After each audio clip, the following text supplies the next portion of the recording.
chaque fois que l'un a besoin de l'autre da nga war a teew. quoi qu'il advienne. am na ñuy wax sax nous sommes complices. Ah, tu as vu. Voilà parce voilà. que souvent li ngeen di jàllale. dëgg la ñoo leen koy wasaareel. absolument. muy dëgg mu dul dëgg. ñun dinañ xam sax souvent. mais da ngay def sa liggéey mooy jàllale lañ la sant. tout à fait tout à fait tout à fait. moo tax maa ngi nuyu doyen bu baax encore un plaisir de le retrouver di nuyu maître également et puis di saluer tous les téléspectateurs qui nous suivent ce matin. Merci beaucoup. Merci maître Babacar Ndiaye maître Babacar bu ñu nee maître moom xel yi nañu xam ne automatiquement il est avocat donc maître Babacar Ndiaye membre de PASTEF. waaw léegi dañuy continuer wax ex-PASTEF wala dañuy garder PASTEF. waaw bon man d'après information ci yor bi le rétablissement de PASTEF n'est pas avéré apparemment. Apparemment am na benn moment il parlait de que le président a pris un décret. Mais je pense qu'il y avait un communiqué qui a quand même démenti cette information-là, quoi. Oui, bon, de toute façon, on peut parler d'ex-PASTEF, il n'y a pas de souci. L'essentiel, ex-PASTEF ou pas, ou PASTEF, je pense que le combat a été bien mené et alhamdulillah, ñu ngi sant yàlla avec le soutien des Sénégalais. Quand même, on a réalisé l'objectif qu'on s'était fixé, c'est de conquérir le pouvoir. Et vous l'avez atteint. Ouais, on l'a atteint. Et personnellement. Si remercier tous les Sénégalais aussi di nuyu doyen aussi. Avant tout d'abord, voilà di nuyu aussi grand Souri Kawa maa ngi koy suivre vraiment. Voilà nit ku ñame dëgg la waaw ça moom mën nga ànd ak moom ak nga bañ a ànd ak moom parce que nit ki aussi parfois mën nga bañ a ànd ak moom mais aussi. moom aussi voilà am na conviction quand même. C'est un homme de conviction. Voilà te wax dëgg yàlla moo waral peut-être tous les déboires qu'il a eu en politique. Voilà, mais quand même, l'histoire aujourd'hui lui a donné raison quand même. Ouais. L'histoire lui a donné raison. Voilà. moo njëkk a osé dire. Oui, c'est ça. mënta ne. Effectivement, c'est donc am na lu mu ko jural. Oui, mais monsieur Kaba man li ma jaaxal mooy ak li mu la jural ak li ñu la jeté en pâture ak li ñu ciy daj yëpp des murs et des pavers ba léegi yaay APR président.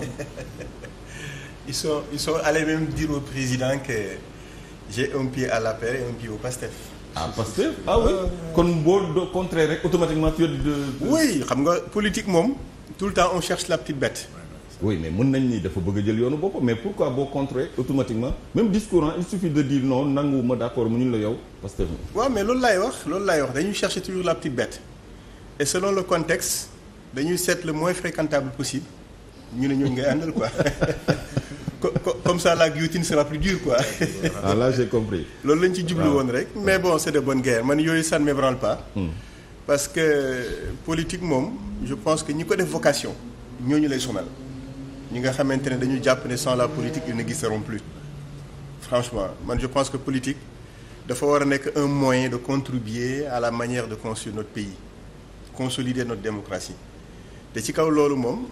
mënut a ñàkk ay déboires mënut a ñàkk ay saaga mënut a ñàkk ay xaste te lu mënoon ñàkk la sax. parce que politique bu saine mun nañ ko teg ci wax loo xamante ne yow moom nga gëm. nga wax ko ca melukaan ba nga ko war a waxee dans le respect dans la correction la discipline. te je pense que loolu aussi bokkul man ci li ma caractériser moo tax li may ébranler ci politique bariwul. et mon mentor avait l'habitude de dire Djibo fooy Djibo yal na ko yàlla yërëm te xare ko aljana. Avait l'habitude de dire je les surprendrai toujours mais ils me surprendront jamais. Foofu nag laay taxaw moo tax lu bari bu ñu koy wax je ris rek et je laisse passer et on se donne rendez-vous à l'avenir. La preuve kon URD da nga jaar URD wala say Djiboka ci boppam. man Djibo moo tax ma def politique. ok Djiboka moo tax ma def politique. Je l'ai fait parce que je le suivais étant élève et puis je me suis rapproché de lui quand je suis devenu étudiant jeune socialiste mu bàyyi PS ma bàyyi PS. ma topp ko URD voilà et puis c'est quand il a rejoint Ablaye Wade que j'ai pris mes dispositions pour aller faire mon 3e cycle quoi. D'accord. Voilà parce que après je m'étais dit que ça serait très compliqué ci contexte boobu avec le temps qui restait au président Wade nga bëgg fi nekk di def politique tu prêches dans le désert quoi. Mieux vaut que tu te poses un moment nga réorienté wu nga consolider tes acquis. Après nag looloo andi tey li ñuy dund nii. D'accord. moo tax man toujours damay remercier Sénégalais yi. Parce que boo génnee ci mbedd bi di dox ci mbedd bi ngay dem sport wala loo mën ci def ngay tase ak ñoom dañu lay réconforter dans tes convictions. Et ça c'est hyper important ci un homme politique. ñu bëri mënuñu ko am baromètre la. ñu bëri duñ ko am de. duñu ko am d'ailleurs maître am koy wax léegi maa ngi koy remercier au passage pour ses propos très généreux je pense que yooyu yëpp ci moom la ne parce que nit moom wax lu baax ci moom taxul yow nga bon. taxul li nga baax wàññeeku donc il faut juste dire ce qu'il y a vraiment sant yàlla quoi. loolu ñu bëri nañu la ci ñeena ko nekk na aspect bu am solo nekk acteur politique dem ba am liberté di jogging di doxantu dugg boutique ba dem salon coiffure nit ñi di la nuyu. ça moom franchement man dama ciy sant yàlla loolu ñu bëri mënuñu ko am parce que dinañ def wala ñu wax loo xamante ni. waaw dañuy la xatu dëgg la c'est vrai mais sant yàlla rek sant yàlla parce que boo ko defee vocation noonu rek la mun demee maintenant nag boo ko defee strapontin raccourci li nga war a am nga war ko faa jaaralee te doo ko def ni nga ko war a defee. lu ne di ci dugg. et après boo toogee nag à toi seul dans ta propre conscience di nga xam ne que am na loo def la warul def. mais day fekk. jëf wees na wuy mbuus. voilà day fekk nag. on est dans les regrets. voilà sentiment de regret moo lay rongé. doyen. loolu am na solo est-ce que politique dafa war a tax ngay génne yenn kàddu yi wala di engagé yenn combat yi nga xamante ni vraiment c'est malsain. ba bu ëllëgee bu vent bi changé de direction nga war a nekk di seet fooy taxaw di wut ay vitres teintées déjà boo commencé am na ñoo xam bu ñu commencé dugg ci nguur vitres teintées la ñuy wut mais après moom la ñuy wóyaale parce que après da ngay finalement da ngay dem ba benn moment da ngay xat. Bon, d'abord c'est que pour moi le gros problème qu'on a au Sénégal c'est que tu sais, la politique, c'est une activité de réflexion et d'action. C'est peut-être le domaine bi nga xam ne le plus noble de l'activité humaine. C'est-à-dire que quand tu fais de la politique, c'est pour essayer de voir comment organiser une société, comment la gérer, comment résoudre les problèmes. C'est ça la politique. C'est des questions que tu te poses, tu amènes des réponses pour un mieux-être. Mais loolu ñu koy def c'est les plus généreux surtout dans le contexte capitaliste bi ñu nekk ku nekk sacrifice mais c'est un sacrifice au lieu d'aller chercher l'entreprise le privé pour réussir yow sa cote ak sa njaboot ak sa famille toi tu choisis le plus difficile c'est-à-dire comment organiser celui qui cherche son intérêt privé, celui qui sert l'intérêt général, qui sert l'intérêt de tout le monde, l'intérêt peut-être de l'humanité. Mais il n'y a pas plus noble pour man comme activité. Mais dafa laaj nag exigence dafa am exigence, c'est sur le plan éthique. Soo amul éthique, tu n'es pas dans la politique. Non, il faut aussi que les gens s'entendent sur ça. C'est-à-dire que politique du naxante. Da ngay am lii nga gëm, c'est comme diine. C'est-à-dire diine du naxante. Da ngay gëm diine nga ne jiw tu es catholique, kii est les religieux, kii il est athée. C'est des convictions. Li nga gëm boo nekkee ci biir tamit pratiquer. Mais c'est des convictions. C'est-à-dire que religion ak politique ñoo mas a ànd. Te ñoom ñoo nar a ànd ba peut-être jusqu'à la fin de l'humanité. Gëm-gëm la. Donc autant d'ailleurs même les politiques lu ñu politique am na soubassement religieux. Bien sûr. loo politique éthique bi ñuy wax coow matin soir la soubassement bi c'est peut-être la religion. Peut-être c'est-à-dire que religion bi am na lu mu lay tere mais politique aussi am na lu mu la war a tere. c'est ñàkk teggin bokkul ci politique wala chercher à détruire l'adversaire par méchanceté loolu bokkul ci politique c'est nous la méchanceté humaine peut-être qui est comme ça mais politique warula yóbbu ba nga àgg foofu. Tu sais pourquoi? Bon, ils sont tous les deux aujourd'hui c'est le parti majoritaire, c'est le parti de l'opposition. Dimanche, l'APR n'aurait jamais pensé qu'il allait perdre. Parce que même détermination bu ñu amoon, c'était pas sûr qu'ils vont gagner avec ce score. Donc il y a des aléas pour man ce qu'on doit s'interdire de dire dans sa famille, on doit s'interdire de dire ça en public. Moi c'est comme ça que je vois. Maintenant li nga wax aussi sur les gens qui avec des voitures teintées, même loolu c'est la mauvaise compréhension de la politique. Vraiment. Parce que mënoo nekk ministre par exemple ce président dañ ko fal askan bi moo fal ce président yow nga nekk ministre tu méprises ton peuple. Je trouve que c'est un peu idiot. C'est ku le chef là ku lay tànn ministre bi dañ ko fal. Oui. Sur la base de la confiance de yaakaar. Mais yow tu as un poste de ministre parce que tu es ministre tu méprises ton peuple. te peuple boobu ñoo fal ki la fal. Ah c'est que tu n'es pas intelligent. say président bi bu xoolee bay dem ci élection daf lay folli.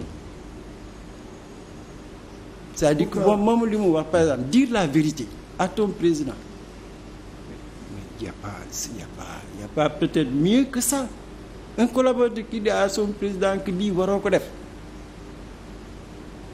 mais il y a des gens qui ne diront jamais la vérité au chef. Ah ouais.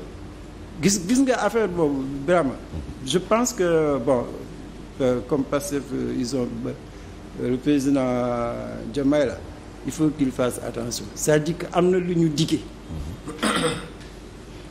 ñii par exemple ils ont souffert moi j'ai même entendu Macky Sall dire que mais yéen ubbi leen seen portable yi nit ñi mën a wax ak bien sûr le président de la République qui dit ça à ses ministres ubbi leen seen portable soyez accessible mais j'espère que loolu du dal di ba Pastef parce que gis nga distance Sénégalais boo ko yëgee mu yëg la soo ko yëgul il est capable boo ko yëgul am na fu mu lay xaar. non il est capable de faire semblant 10 ans mais bés bu la jékkoo oui. Voilà c'est ce qui est arrivé dimanche. C'est ce qui est arrivé. Voilà. Alors nga ko analyser. Oui non man je pense que doyen a parfaitement raison. Ce qui est arrivé dimanche d'abord l'occasion pour moi de féliciter le président Diomaye pour son élection. De remercier le peuple sénégalais intégralement vraiment parce que ku ci nekk ci ñoom def na li ko war dans le calme dans la sérénité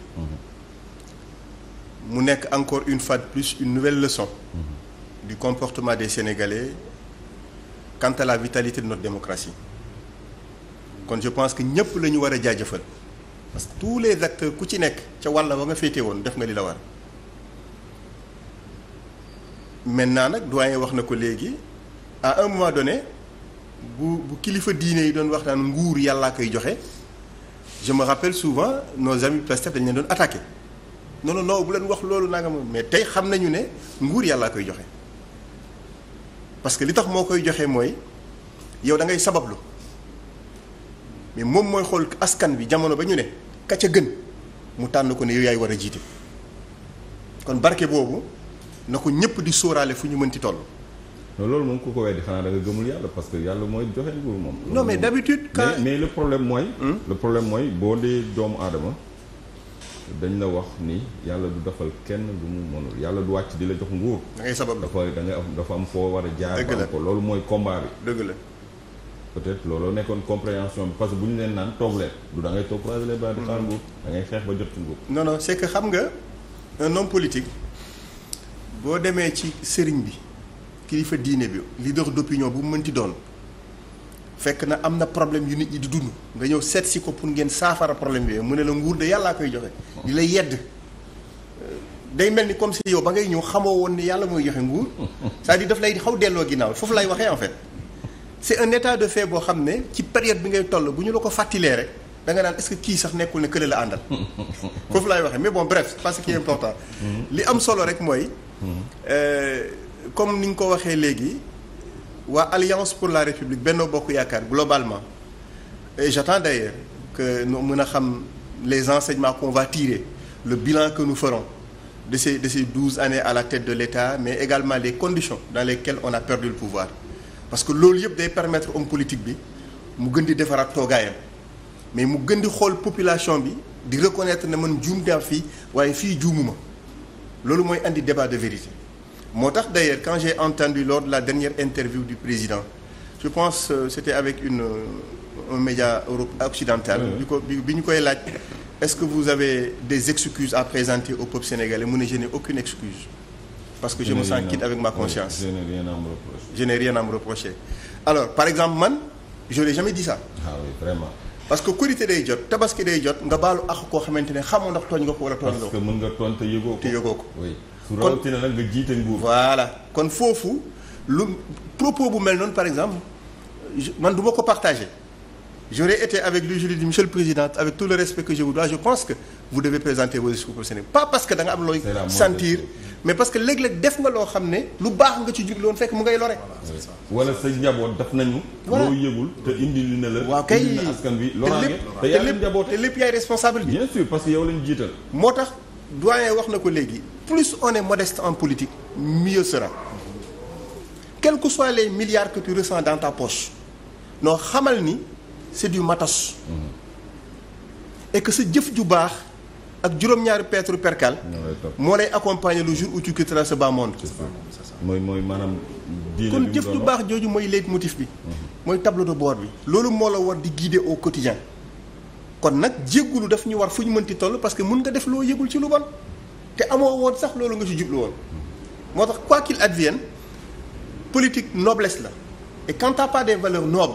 Il est difficile de faire la politique. C'est ça effectivement parce que comme li ñu wax rek mën nga yëg mën nga bañ a yëg lu tax ñu naan baal ma tu fais du mel jéggul te yëgoo parce que mën nga yëg. voilà def dara yëg ko fekk am na loo xamante ni toog nga nit ki te yëgoo ko. dëgg la rawatina nag njiitum réew. parce que voilà xam Seydina Omar def naa moom moo ko doon wax bi mu nekkee xalifa mu ni mbaam bu doxee ba fakkasalu ci yoon bu ñu demee suñu borom dina ma ko laaj. ndax man la ñu fal. ma nekk amir maa waroon def ay conditions yu baax ba loolu du am dëgg la donc je pense que manque de conseil parfois mooy waral yenn yi mais Souri Kaba ci yow laay ñëw ba léegi journée dimanche noo ko dundee ma door a ñëw ci Maître Babacar non dans la plus grande sérénité man je pense que dama voté noo ko dundee bi ma voté ba pare je suis resté dans le centre de vote ba 14 heures après ma dem ma tëdd nelaw mais conditions yi bi ngay dem di voté préparation non aucune pression non maanaam si wàllu wi nga féete waa APR et cetera Benno conditions yi préparation y avait pas de frustration. Si bien évidemment parce que boo yoree une équipe de football bu équipe bi fonctionner correct di nga ko xam. ok ouais. S'il y a des joueurs qui ne se donnent pas au meilleur de leur forme da nga koy xam. ouais le jour du match da nga koy xam. da nga koy xam évidemment donc c'était plus ou moins déséquilibré quoi. ñun ñëpp par rapport aux élections précédentes ni ñu ci doon impliqué woo c'était pas le cas ci bii nii moo tax après. ku nekk nag léegi ak sa conscience quoi la nga war a def nga ko wii def naa ko li ci des yàlla moo koy mottali waaw sans pour autant chercher à critiquer qui que ce soit mais dama jàpp ni rek comme je l'ai dit tout à l'heure xëy na peut-être au niveau du parti au niveau de la coalition on va tirer les enseignements pour xam exactement ce qui n'a pas marché. Maître Babacar Ndiaye Maître Babacar foo voté Dakar. Dagana mooy sama base électorale. Dagana nga voté dëkk Oumar Sarr. voilà dëkk Oumar Sarr leen yóbbuloo naam. mais depuis 1996. 16 ans il est le maire. Ouais, c'est ça. C'est nous qui l'avons porté au pouvoir hein. On était très jeunes bon pas si bohème mais j'étais très jeune je pense que j'avais 96 je pense que j'avais 17-18 ans hein.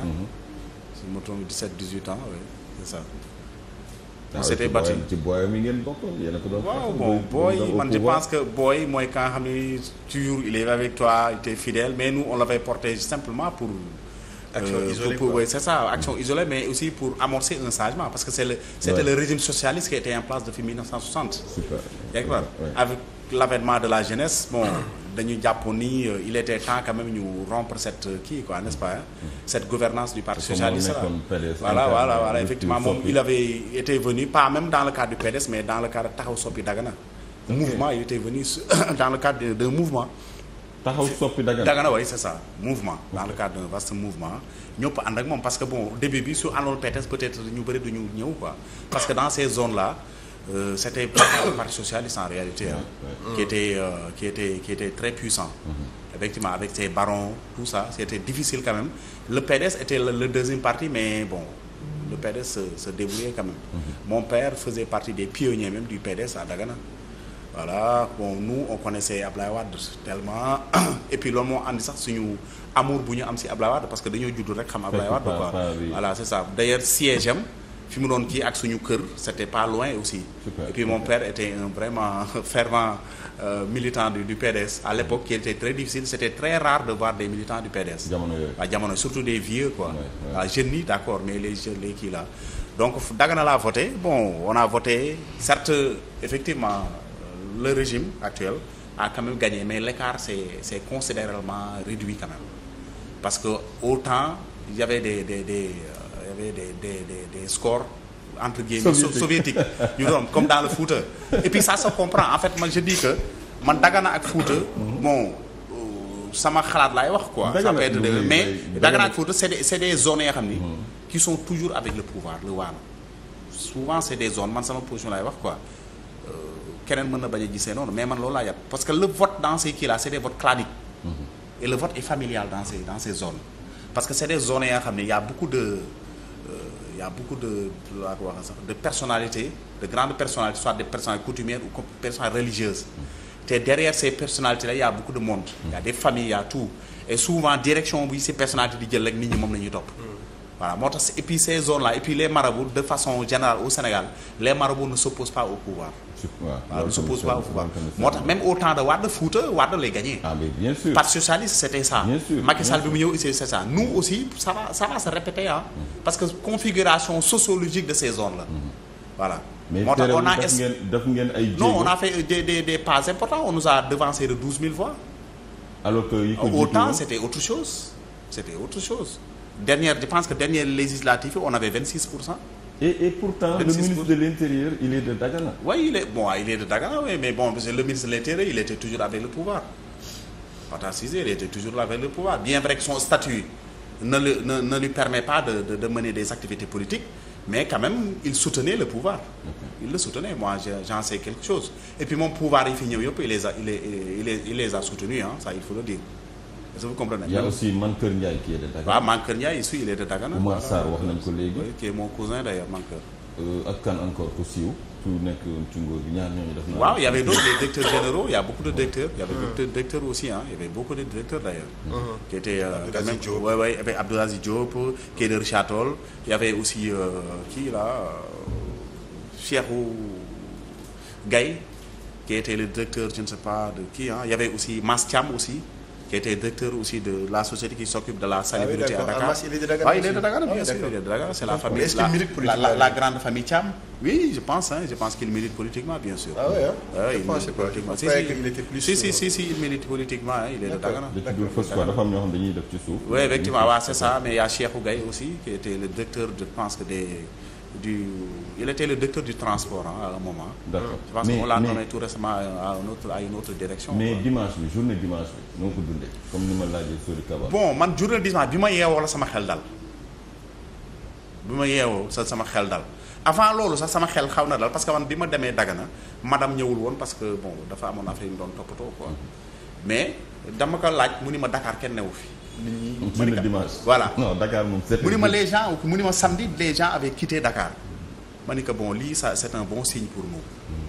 D'habitude nit ñi suñu mobiliser woo rek c'est pas favorable au pouvoir en place. Okay. Voilà bi ma yeewoo aussi dama yeewu xam nga yeewu tëddaat tuuti jóg teel naa jóg sax bi ma jógee ma xool sama portable xool information yi gis les centres de vote étaient pleins à craquer ma ni ça moom lii dal na aussi waaw lii ça confirme li madame doon wax. D'accord. lii gën na dal sama xel quoi.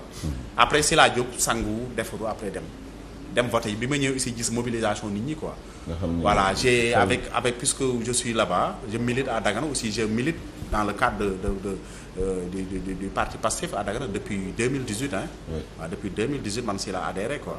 mais waaye léegi bi ma ñëwee avec le coordonnateur Pape Abdoulaye Diaw vraiment je profite de cette occasion pour le saluer et le féliciter avec toute son équipe. liggéey ngeen yéen ñaar foofu. Oui on a travaillé on a beaucoup travaillé quand même on a beaucoup travaillé avec des moyens limités. Mais quand même on a obtenu de très bons résultats alhamdulillah. bi ñëwee ñu on faisait le tour des centres de vote xool vote bi nan la demee suñu gisee quelques couac ñu signalé ko soit ñu signalé que au préposé à l'ordre public mooy les forces de l'ordre là ñi fa nekkoon ñu signalé leen ko xam nga yooyu parfois dans ces zones là du fa ñàkk gars yi parfois dañuy jéem a defal ay affaires yi nga xam ni da ngay ça viole vraiment le code électoral et puis même ça viole le kii quoi le processus de vote quoi. D'accord. Voilà mais bon noonu laa dundee kii bi ba ngoon après je suis rentré à la maison noppalu tuuti bi ma demee nag je commence à recevoir les résultats de l'extérieur. D'accord. Le premier résultat je pense que c'est Koweït waaw bi ma gisee boobu ma ni là bon ça confirme le résultat qui Jeddah génn aussi. Après Turquie génn tamit. France commencé génn Lille ainsi de suite. Sénégal commencé génn Parcelles Assainies. des centres de vote témoins. commencé génn quoi. c'est laa xam ni vraiment man c'est laa xam ni c'est laa xam ni vraiment.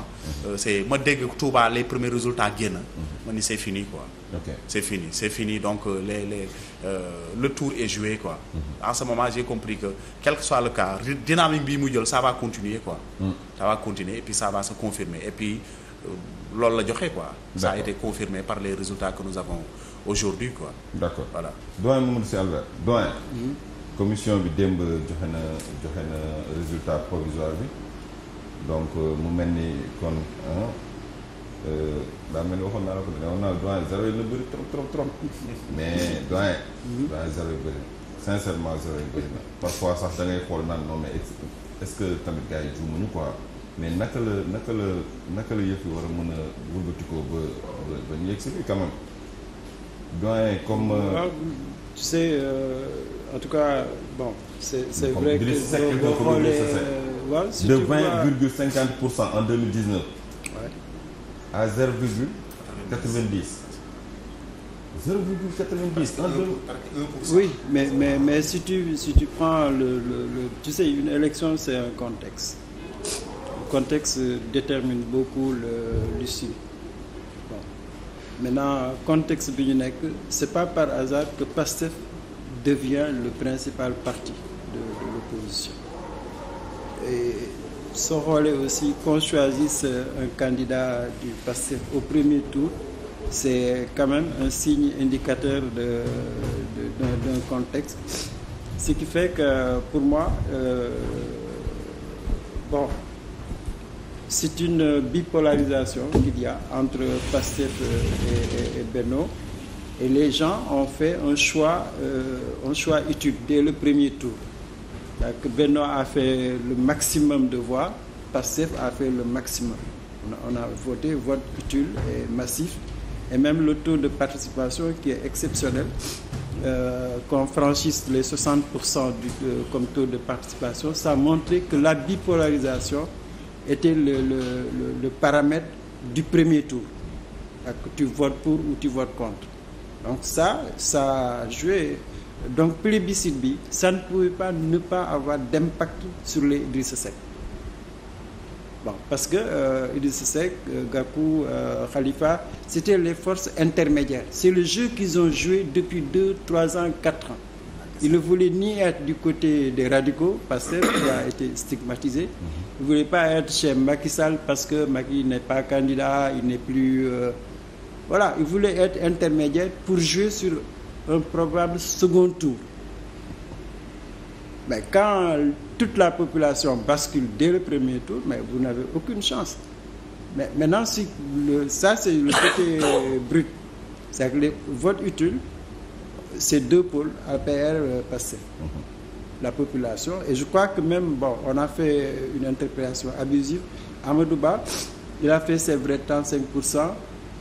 Mais dans le contexte actuel, Amadou Ba a sauvé les meubles. Mais ça peut, si c'était un autre candidat, qu'est-ce que ça aurait donné? Amadou Ba reste dans Macky Sall, son premier score à une présidentielle, c'était 26%. Amadou Ba, premier score, il fait 35%. Donc quelque chose s'est passé dans l'APR, dans Benno. Il y a le contexte qui a joué à la défaveur de... Mais Macky, premier score, il était dans l'opposition. Non, je veux dire en 2012, bi muy nekk candidat contre Abdoulaye Wade, il a eu 26%. Il était de l'opposition. Il était dans l'opposition. Oui. Mais Amadou Ba, il est du pouvoir. Amadou Ba, il est nouveau, c'est la première fois. Mais fekk na fi ay acquis. Fekk na fi une grande coalition. Mais si ñu jëloon keneen par exemple Boun Abdallah, est-ce que ça allait pas être pire? Mais ça pouvait être meilleur aussi. Non, ça dans le si Amadou Ba fait 35%, ça veut dire qu'il a résisté. Moi, je ne suis pas sûr que su nekkoon même Macky Sall brigue troisième mandat, je ne suis pas sûr que Macky Sall am 35%. Je ne suis pas sûr. Boobu mënoon na gën a catastrophique. Donc effondrement de Rewmi, Taxawu, Gakou, tous ces partis intermédiaires là, ça peut s'expliquer par le vote utile. Maintenant beneen facteur qui explique ça. Ça me fait rire.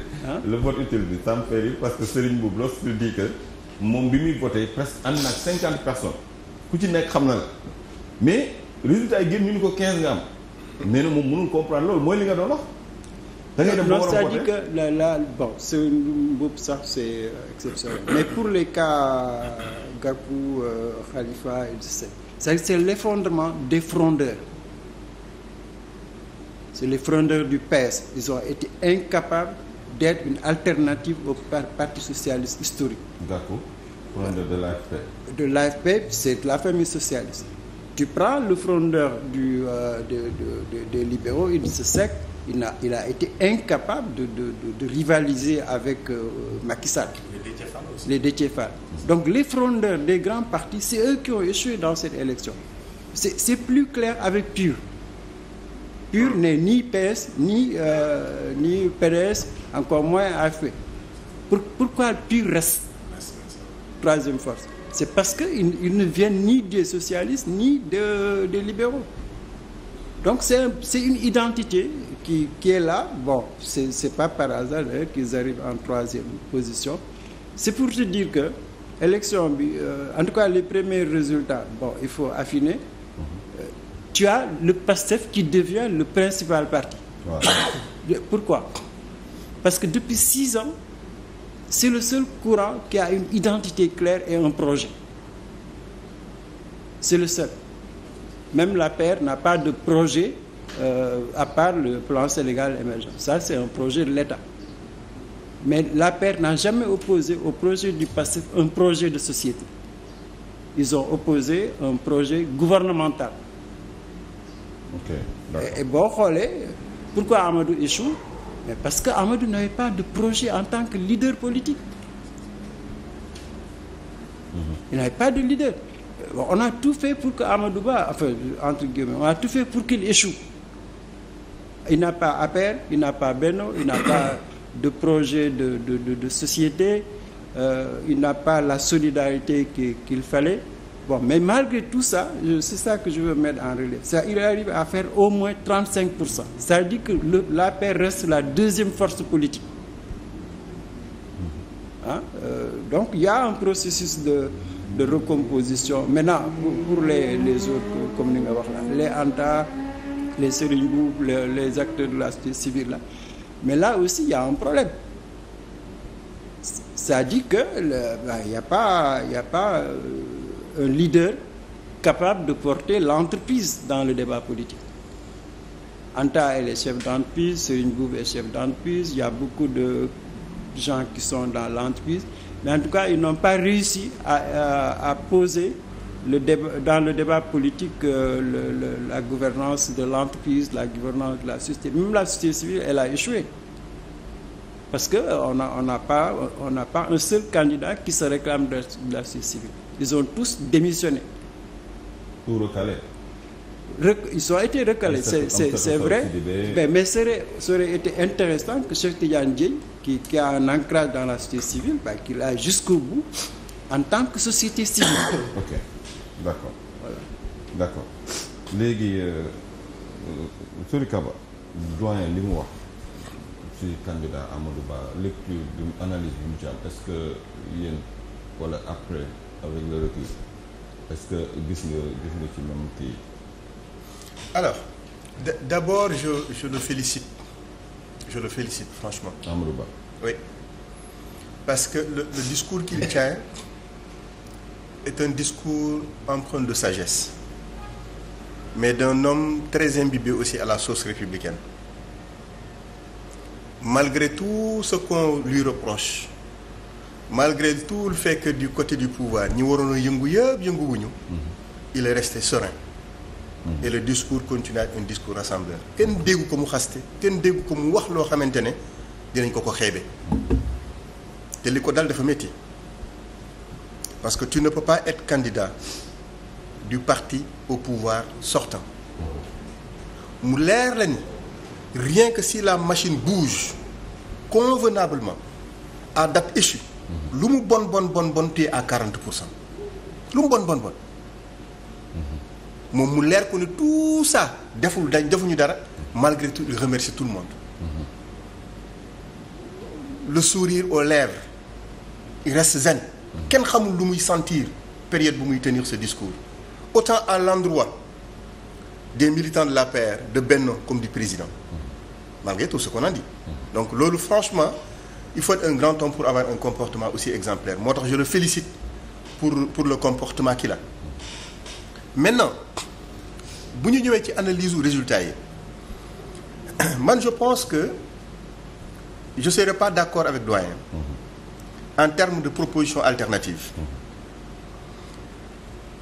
parce que je considère que booy xool des élections dans le monde ngay def une analyse comparée il est très rare de voir des extrémistes qui arrivent au pouvoir même en Occident récemment xaw na am plus ou moins benn avancée bu ñuy am surtout ceux-là qui sont très très très xénophobes qui sont très racistes qui avec un discours pointilleux un discours extrémiste dina am dans certaines zones où ils réussissent à arriver au pouvoir élection au Sénégal bi dafa am un peu d'influence de cela parce que on a toujours compris que pour gagner une élection il faut être dans une position médiane mais pas extrémiste ni d'extrême droite ni d'extrême gauche mais toujours il faut être dans une position médiane booy def une analyse comparée mais ce qui s'est passé au Sénégal c'est moins avec Wade c'était médiane mais oui Wade n'a jamais une position extrémiste Wade il rentrait dans le gouvernement de Diouf il en sortait contrairement à AJ/PADC qui n'a jamais accepté d'entrer dans le gouvernement de Diouf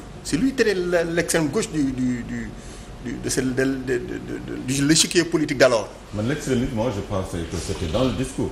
Mais c'est le discours, le comportement. Mais dans le discours. Le discours comme le comportement et même le projet que tu proposes. Et même le projet que tu proposes. Foofu sax lañ koy gën a sentir. Alors bu ñu ñëwee tey dans la réalité du Sénégal je pense que les électeurs ont voté moins un programme un projet que plus une situation politique qu'ils détestent. Et qu'ils ont envie de changer. C'est comme en 2012 alors. C'est comme en 2012, c'est comme en 2000. C'est la même chose. Xam nga on a l'habitude de dire que les Sénégalais mënuñu fal mais mën nañu folli. D'habitude loolu la ñuy wax. Mais booy xool élection bi comme ni ko maître doon décrire tout à l'heure très tôt Dakar lépp vide. Ça veut dire qu'il y avait de l'engagement, les gens en voulaient quoi. Oui, parce que contexte bi aussi. Voilà. On a repoussé les élections. Moom laa doon wax léegi tout à l'heure ça a été à la défaveur du candidat du parti au pouvoir. Notamment Amadou. Report des élections, le discours qui n'était pas un discours plus ou moins équilibré. Yéex a jóg bi aussi. Yéex a jóg bi et puis le fait que ni non. Le fait sans que candidat ba benn dernier moment. li fi nekk dafa bari. du ma nekk candidat bàyyi presque 3 mois door a choisir le candidat. perte de temps boobu. On a abusé du militant républicain. ba pare bàyyi ko ci poste premier ministre bi aussi. également à la veille lañ koy door a wàcce à 2-3 jours du début de la campagne. mais Amadou est-ce que lu ko dal moo ko teg boppam. ça dépend ça dépend xam nga. dégg ndigal Birama tamit dégg ndigal wala di xaar ku la jox ndigal tamit parfois da lay sànq. xam nga Birama nit bu la defalee teraanga rek nga ko mën fay. On a pris l'exemple de Boun Abdallah Dionne qui a été le premier ministre de Macky Sall il a battu les records moom il a été son compagnon depuis les premières heures depuis qu'il est au PDS di ko dimbale di ko jàppale di ko accompagner au moment du choix moom Amadou Ba xam na ni ñu bàyyi ku mel noonu tànn ko c'était pas facile qui a fait ça c'est le président Macky qu'est-ce qu'il lui doit qu'est-ce que Amadou lui a fait ba mu tax mu tànn ko au détriment de ces gens-là kon dafa am lu war digganteem ak moom loolu laa lay wax ne sàmm na ko parce que man j'ai discuté avec un grand monsieur du parti bi coow li jógee ñi naan Amadou président Macky dañu am problème nangam ak nangam daf ko bëgg a changer nii kii naa naaka ne la moom il était plus ou moins abusé mu ne il faut que mu xam qu'est-ce qui se passe il a parlé à Amadou ni ko y a absolument rien je suis en très bon terme avec le président loolu doyu ko mu dem seeti le président lui-même et le président lui a également confirmé que nit ñi ñooy wax rek y a absolument rien il s'est engagé il a mouillé le maillot ki ma lay wax ni xëy na peut-être tous les militants et responsables n'avaient pas cet avantage-là de pouvoir discuter pour xam mais on pouvait leur parler c'est là où je dis le militant APR le militant de Benno Bokk Yaakaar on lui a pas mis dans les conditions pour qu'il puisse faire un vote normal et convenable jusqu'à la veille par exemple des gens qui m'appellent qui me disent mais écoute le président il paraît qu'il veut changer de candidat pour prendre Boun Abdallah bi muy jóge Tivaouane di dellu si Dakar pour rencontrer le président les gens disaient c'est parce que le président a choisi quelqu'un d'autre moo tax mu ko excuse-moi donc yooyu yëpp c'est des facteurs qui ont joué à sa défaveur moo tax c'était moins le fond mais c'était plus la forme et si on revient sur le fond mais le yoonu yokkute qui est devenu PSE mais ce yoonu yokkute là bu fekkente ne yow tu sors des flancs du pouvoir pourquoi nga bëgg a def une remise à plat da ngay seet les points d'amélioration donc il y avait de la proposition le candidat Amadou Ba a mis un focus sur l'emploi de la jeunesse durant sa campagne il avait considéré que effectivement ci wàllu woowu le PSE am na lu mu sooxe il faut que moom mu ñëw renforcer ko avec des alternatives. mais discours boobu lu taxoon muy sooxe aussi moo di il était premier ministre on n'a pas senti que ni boosté na l'économie il a fait parce que bi ñu ko falee li mu waxoon c'est un gouvernement de combat c'était son premier discours mais Amadou Ba toog na premier ministre ba jógee ci poste premier ministre bi qu'est-ce qu'il a fait loo xamante ni mën nañ sentir ni nekk premier ministre am moo tax loolu bougé. Birama j'attends les réformes du président Diomaye sur le présidentialisme sur le pouvoir que le président de la République a j'attends vraiment les réformes c'est juste pour dire qu'un président de la République il est puissant son premier ministre n'est que son exécutant banal il est puissant c'est lui qui a été élu wax nañu ko léegi au début de nos propos c'est lui qui oriente la politique générale l'autre il en est la sauvegarde il assure le suivi mais candidat aux élections présidentielles quand tu viens avec des propositions aussi fortes bokkewul et il parlait sur la base d'une expérience d'un vécu ku xam économie bi nu mu tëddee au moment où il prend la parole bokkewul ak un Sori Kaba qui n'est pas économiste de formation qui n'a pas été premier ministre kooku buy wax xëy na bëgg-bëggam lay jiital ak yéeneem mais réalité wu pouvoir bi mën nga ko ignorer au point que tes propositions demain peuvent se buter à la réalité de la gestion du pouvoir loolu nag moo tax mën naa wax tout à l'heure que j'attends les réformes yi nga xamante ne tey le président Diomaye dina ko andi parce que en termes de proposition à part vice-présidence gisuma beneen proposition bu ñu def en termes de sur le plan institutionnel peut-être du côté judiciaire avec la rupture entre le parquet et nu mu tudd et l'exécutif quoi donc c'est important tey dans le contexte sénégalais bi ñu toll nii que ñuy pousser le citoyen à s'approprier l'élection et effectivement l'élection c'est l'affaire institutionnelle mais il y a d'autres changements qui oui il y a d'autres changements à intervenir ça c'est clair ça c'est clair mais l'élection restera toujours l'affaire du citoyen et la chose de l'État foofu nag la réforme yi war a accentuer wu pour que le citoyen di mën a xam ni bon écoute je suis pas satisfait j'attends l'occasion j'ai pas besoin de casser des verres j'ai pas besoin de casser ay auto j'ai pas besoin de marcher j'ai pas besoin de j'attends le moment pour faire mon choix quoi pour changer les choses gis nga évolution boobu man c'est ce que j'attends et moo tax je félicite le peuple sénégalais je l'ai dit tout à l'heure parce que contexte bi évolution bi nga xamante ne ñu ngi koy dund sur le plan électoral ak situation bi nu ma carabiné woon il y avait trop d'électricité dans l'air on se disait que le pays va s'enflammer il y avait tellement d'obstacles affaire bi c'était tellement dur tellement pesant et que voilà le lendemain tout le monde est parti au boulot sant yàlla pour que loolu mën a am Sénégal mais Maître Babacar Ndiaye fi may d'accordul ak Sori Kaba léegi ci li mu wax mooy pas la peine de faire des marches cassées kenn diglewu ko kenn mënu ko cautionner mais pas la peine de faire des marches et tu attends le jour nga dem voter non pour man marche expression démocratique la rassemblement sitting yooyu ay expression démocratique la te nekk na ay signaux yoo xamante ni pouvoir bu nekk war na ko mën a interpréter pour mën a jooyanti balaa bis bi di ñëw parce que bu ñu toogee jàpp seen ñàmbur noppi là foofu la danger bi nekk. waaw d'accord man je pense que si intervention il y a 2 points soulevés na ko man aussi je ne suis pas d'accord avec ça avec lui mais avant muy dugg si réponse yooyu bon je tenais templement aussi parce que bi may wax sànq je pense que yeggalu ma woon sama propos parce que aussi man je tenais d'abord à féliciter le peuple sénégalais parce que man dama jàpp ni c'est la victoire du peuple sénégalais. Bien sûr. Aujourd'hui quand même le peuple sénégalais a administré encore à la face du monde et à la face de l'Afrique une leçon de démocratie. xam ne le peuple sénégalais à chaque en 24 ans ñu am 3 alternances. waaw 3 alternances. lii mooy wane ne à chaque fois c'est-à-dire que le peuple est définitivement ancré dans la démocratie. 3 alternances en 24 ans képp ku fi bëgg a ñëw. alors que am na ñoo xam te ne ñu ngi au pouvoir depuis 40 ans. waaw képp ku fi bëgg a ñëw man je pense que le Sénégal est le pays le plus démocratique en Afrique. ah oui gisuma ko peut-être benn dëkk nga koy comparer mooy Afrique du Sud. Afrique du Sud non même dans le monde peut-être Europe nañuy comparer. Europe ak l'Amérique du Nord. mais il y a des pays où il y a aussi. non Europe non si non bari na mais quand même la démocratie qui existe au Sénégal. c'est pas Cap-Vert bon ça va quand même Cap-Vert aussi quand même ça va Cap-Vert ça va mais à part peut-être Cap-Vert Afrique du Sud du Sénégal peut-être Nigéria c'est récemment.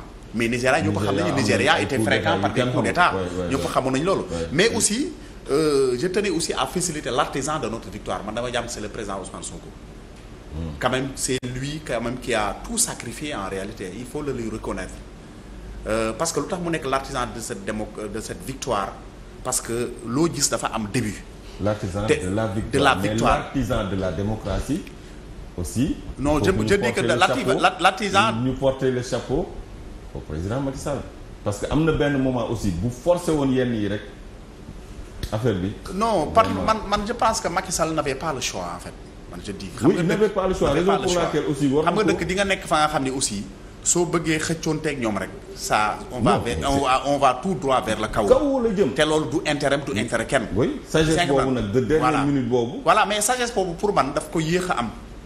je pense que su ko teeloon am parce que ñun Pastef aussi dama ko yàgg wax ñun bu ñu ñëwee ci langue politique sous le témoignage de beaucoup d'observateurs ñun bu ñu njëkkee sax on est venu avec un débat d'idées. oui au début on est venu avec un débat d'idées di poser des débats économiques. nga ànd ci ak nga bañ ci ànd mais quand même on a posé un débat économique. un débat politique un débat stratégique un débat de souveraineté. ñun yooyu dañu proposer notre leader a même écrit des ouvrages par rapport à cela. bien sûr.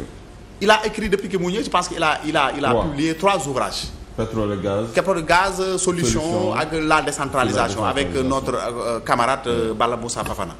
est-ce que vous comprenez donc kooku débat d'idées la woote mais malheureusement en réponse à ce débat d'idées là mais il n'a reçu que des insultes. après 2019 affaire yi. non même avant 2019 sax débat yi kii bi insulté si 2018 la commencé à la veille si vous vous souvenez à la veille de l'élection présidentielle si la commencé d'ailleurs contexte boobu le dossier des 94 milliards feeñee parce que gars yi ils l'ont attaqué frontalement. Avant l'élection est-ce que vous comprenez même si à tort ou à raison les gens l'ont attaqué mais ils l'ont attaqué moom aussi en politique aussi il faut être stratégique. Est-ce que vous comprenez il les a attaqués sur ce terrain-là parce que sur le terrain aussi de la transparence et de la corruption je pense que le président Macky Sall su ma ko doon le régime de Macky Sall note bi mu am n'a pas la moyenne. Il y a beaucoup de scandales financiers yu fi jot a am ba léegi kenn xamul qui a fait quoi et qui n'a pas fait quoi. Est-ce que vous comprenez. te justice su Sénégal ba léegi amul benn éclairage bu mu jox les Sénégalais. sur ce plan-là aussi le président Macky Sall a été sanctionné. Est-ce que vous comprenez en dehors du président Ousmane Sonko comme qui s'est battu si xeex boobu mu xeex il a perdu son emploi. Est-ce que vous comprenez il a perdu son emploi mais aussi il a perdu même les gens même ont essayé de ternir son image.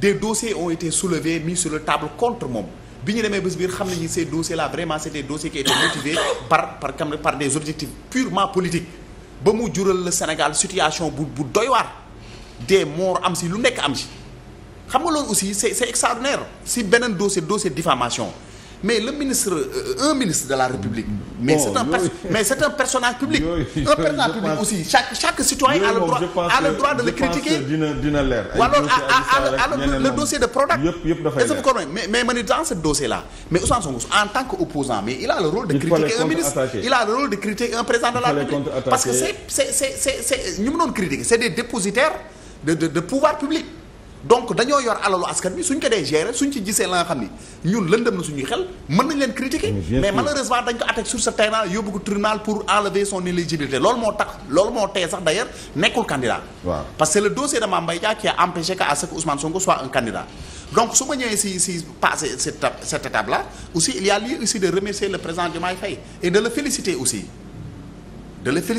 quand même de le remercier d'abord pour sa loyauté et sa fidélité à Ousmane yaa ngi comprendre di ko conseil aussi mu continuer sur cette trajectoire là mais aussi di ko féliciter parce que aussi di ko xamal aussi les attentes sont trop grandes te moom il est conscient de ça yàgg naa discuter ak moom dañuy waxtaan man ak moom kese ñu toog di waxtaan lu yàgg mais je sais que c'est quelqu'un nga xam ni Sénégal rek moo ko ñor ñu bëri parfois ñun dañu doon wax sax ba suñu dën na jóg wala ñu mer naan suñu jëlee pouvoir lii nañuy def lii ne mais il nous calmait toujours. D'accord. Il nous disait que restons sur des principes. foofu parce que je me souviens aussi laisse-moi terminer non bàyyi ma terminer non dama bañ nga romb ko waaw non du ma romb bàyyi ma terminer de foofu ba pare dama lay raconter benn anecdote benn jour dama ñëw seeti ko Cap Manuel ñu toog di waxtaan avec un autre détenu qui est de Pastef aussi ñu toog di waxtaan ce détenu là il était jeune fougueux naan non ñii suñu jëlee pouvoir bi ñii nag wax mun leen mais suñu defee loolu c'est pas nécessaire ñun ñëw au pouvoir loolu la ko tontu ma ne suñu naree def na ñoom c'est pas nécessaire ñuy jël pouvoir bi parce que on va reconduire les mêmes pratiques. bu dee ay fayantoo fekk ay fayantoo la rek on va reconduire les mêmes pratiques. xam nga kuy wax loolu. c'est quelqu'un xam qui a le sens de non man li may wax ni man ak moom ñoo ko dund avec un autre. ma xam ni kii c'est quelqu'un ku xam le sens ku am un sens de responsabilité. d'accord parce que jëlee fii ñooñu ces pratiques là moo tax ñun ëllëg suñu ñëwee au pouvoir moo tax ñu porte ñu au pouvoir te je parle sous le contrôle de mon doyen et ami que en réalité Macky Sall le régime actuel a été sanctionné sur ce plan-là parce que y avait beaucoup d'abus moom même il a été victime de ça parce que moom peut-être déchéance peut-être bu mu am sur le entre guillemets sur le plan politique dara juru ko may wax dëgg. Il faut que ñu suñu njiit yi aussi di accepter nit ñi di leen wax dëgg aussi. D'accord. Est-ce que vous comprenez sur un autre plan man dama ni d'accord ma sur 2 points d'abord dafa wax ni tout à l'heure Pastef n'a pas été porté au pouvoir par son projet man je dis que non il faut relativiser ça parce qu'en réalité depuis combien d'années ñun on a un projet de société bu ñuy jaay Sénégalais et puis mu entraîner une adhésion massive moo tax Pastef am doole parce que Pastef aussi du moom rek moo fi parti politique. Bien sûr, y a d'autres partis ñu fi jiitu. il faut nga xam loolu aussi il faut que ne nit ñi xam loolu. te nit ñi lu tax ñu ñëw adhérer à notre projet surtout la diaspora et même les Sénégalais. c'est parce que aussi dañuy gis ni. aussi Sénégal fi mu toll Sénégal dafa toll benn moment ba nga xam ne aussi il faut que ñu changer démarche. loolu moom ñëpp man je pense que même mon ami et frère aussi xam na loolu. il faut ñu changer démarche parce que cette démarche colonialiste man dama jàpp ne ou bien néocolonialiste tant que ñoo ngi nekk ci démarche boobu suñu réew africain yi du ñu mës a dem. c'est ça la réalité. dëkk aussi le président Ousmane Sonko li mu koy waxee dafa ni gis nga nit bala nga naan nam ne fa. il faut nga moom sa bopp ba pare nga xam fooy teg sa tànk mais mënoo bañ a moom sa bopp ba pare bëgg am sa indépendance économique sa indépendance monétaire aussi sa indépendance culturelle et même sa indépendance sécuritaire ak tout ça. parce que soo nekk ci benn clan te moo fi nekk c'est benn carcan moo fi nekk depuis l'indépendance ñun ñëpp xam nañu je vous donne à titre d'exemple lan mooy ndeyu par exemple un pays souverain par exemple. muy am des conseils militaires étrangers. Oui. Mais loolu c'est extraordinaire. Les bases militaires qui sont au Sénégal qu'est-ce qu'elles nous apportent ces bases militaires dis-moi qu'est-ce qu'elles nous apportent. La base militaire de Ouakam et de Bel-Air. lan la ñuy apporter si le Sénégal n'est pas en mesure de prendre en charge sa sécurité mais quand même nañu tas réew mi. ku nekk dem feneen on devait être incapable d'assumer notre indépendance. Parce que assumer sa indépendance dafa am aussi dafa am ay responsabilités dañ ko war a jël. lan mooy 60 ans d'indépendance ba léegi base militaire bu Ouakam nekk fii. et puis ñu nekk fii di ñu c'est-à-dire que man di ñu ridiculiser en fait. Plus de 60 ans d'indépendance. C'est ridicule plus de 60 ans d'indépendance. Donc ces problèmes là dañ ko war a régler même la question de la monnaie aussi. Un pays souverain doit avoir sa propre monnaie. dëgg la dinañ ci ñëw mais dinañ ci ñëw ensuite sur un autre plan mi ngi wax ni aussi c'est rare de voir des ex-services arriver au pouvoir attention il faut relativiser ça aussi dans beaucoup de pays tout récemment en Argentine il y a un ex-service qui est arrivé au pouvoir il y a aussi tout dernièrement il y avait au Brésil aussi il y a un extrémiste la droite Bolsonaro est arrivé au pouvoir États-Unis Trump est arrivé au pouvoir c'est un extrémiste en Italie aussi lu mu tudd sax Autriche et même Hollande tout récemment. Je pense que non Suède. Donc dans ces pays-là donc on voit l'arrivée des le Front National a failli. même en France le Front National a failli même prendre le pouvoir. Est-ce que du jël est-ce que même le prochain président sax du l'extrême gauche ou bien l'extrême droite. D'accord. Parce que Mélenchon aussi est en très bonne position. D'accord léegi donc tous ces kii là pour vous dire. man dama jàpp ni wax dëgg yàlla man loolu laa gëm peut-être keneen mën na am beneen vision man dama jàpp les Sénégalais ont adhéré à une vision. D'accord. À une vision mais aussi peut-être y a des facteurs. Qui ont contribué à amplifier ça aussi. Bien sûr. Il y a l'injustice. emprisonnement. Il y a les justices, oui, les emprisonnements abusifs, les arrestations abusives, mais aussi les détournements de deniers publics, les scandales financiers. Du ma ne sax détournement parce que soo nee détournement da nga naan bon y a des coupables ak yooyu quoi, mais parce que aussi y a pas de coupables encore parce que il faut ñu juger leen pour ñu xam kii il est coupable de ça ou bien il n'est pas coupable de ça. Mais il y a beaucoup de scandales financiers yoo xam ni état bi le régime am si benn accord. Loolu aussi c'est des facteurs qui ont amplifié, mais wax dëgg yàlla man je dis que les Sénégalais ont adhéré à une vision qu'on a soutenu, que le régime, que le parti actuel de Pastef a soutenu depuis 2014 et Sénégalais yëpp adhéré si y compris moi ñëpp adhéré ba tey moo ñu waral ñu yegg si au pouvoir. léegi fi ma d'accordul ak yow Maître Babacar mooy. bi nga sa biir wax da nga ni yaa ngi remercier le président Bassirou Diomaye pour sa loyauté. ak fidélité bi mu am envers le président Ousmane Sonko.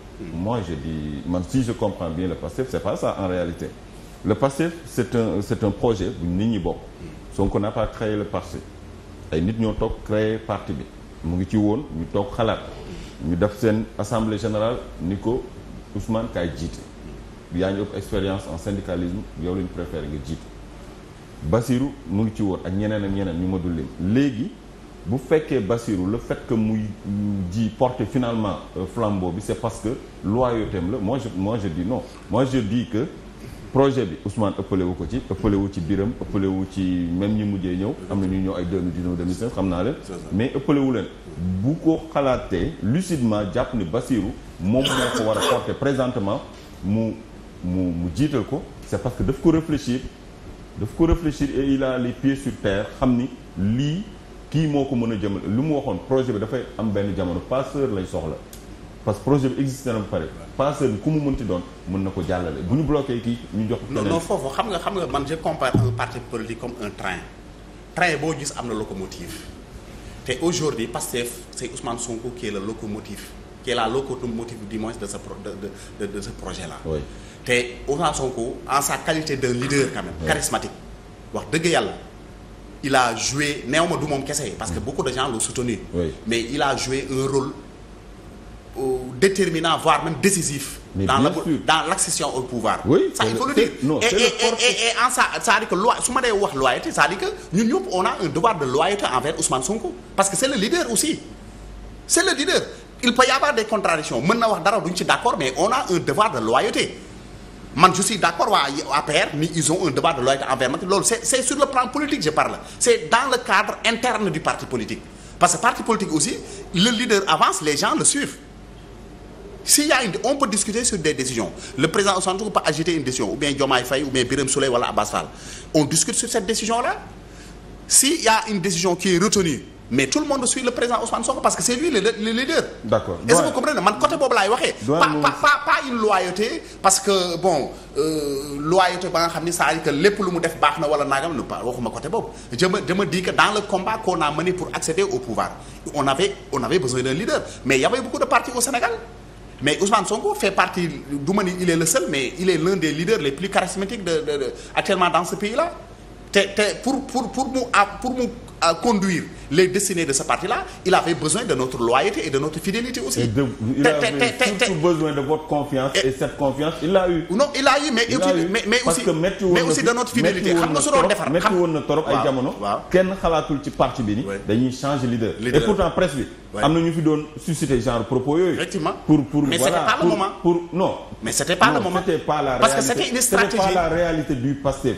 Mais presse bi am na ñu doon toog naan dégg naa sax ay xuloo diw nee na Sonko daa war a joxe témoin bi kii dem te yooyu yëpp ay manipulation et pourtant dans les rangs ñëpp xam nañu biir Pastef am na ay ñàkk gis-gis mais doo leen ko fësal jamais non mais c'est normal voilà mais ñun ñëpp mën nañu dama lay wax gis nga xoolal donc ba tey moo loyauté boobu rek moo unanimité amul fenn non pour conclure c'est-à-dire que pour fermer cette parenthèse unanimité amul fenn même le prophète Mohammed sallallahu alayhi wasallam da doon wax ay saam di ko contredire mais yàlla mi wàcce Iblis pour mu contredire donc loolu amul fenn donc le président Ousmane Sonko mën na am idée man su ma ko partagé je dis que man kat nii laa ko gisee keneen aussi su ko mën ko mu xool xam ni peut-être man li ma wax peut-être moo gën a yenu maanaam moo ànd ak sa man su ma xoolee aussi gis ne moom aussi li mu wax dëgg la après ñu ànd sa loyauté mooy saa yi que la locomotive ñëpp dañoo war a topp si ginnaaw et puis le président Ousmane Diomaye Faye n'a jamais pris vraiment des actes ya nga xam ne wax dëgg yàlla ou bien poser des actes ya nga xam ne vraiment day aller à l'encontre de notre projet politique et bien de notre démarche aussi quoi. Voilà. D'accord doyen déglu nga attentivement. déglu nga Sori Kaba déglu nga Babacar Ndiaye.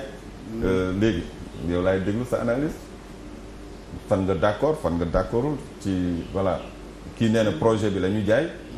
adhésion bi ñëw si Sori Kaba nee na du projet la gars yi jaay c'est surtout que contexte bi peut-être moo favorable rek et puis voilà. Non, disons que pour moi le PASTEF maître wax na quoi c'est un projet c'est vrai mais le théoricien du projet c'est Ousmane Sonko.